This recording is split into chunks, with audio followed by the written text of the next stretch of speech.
Ulit, isa pa. Hi po! Ito po yung scary ride. Pupunta po sa mouth ng T-Rex po.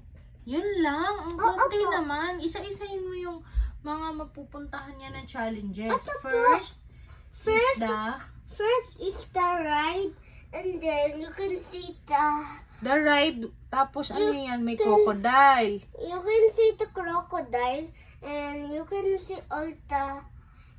the dragon and the another. Where's the dragon? Here? Yes, and then you can see the spider. Spider? And you can see the snake, and then Where's the snake?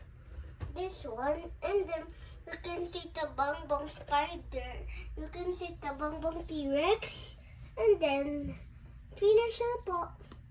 Scary ride ba yan? Oo po. Okay. Bye ka na.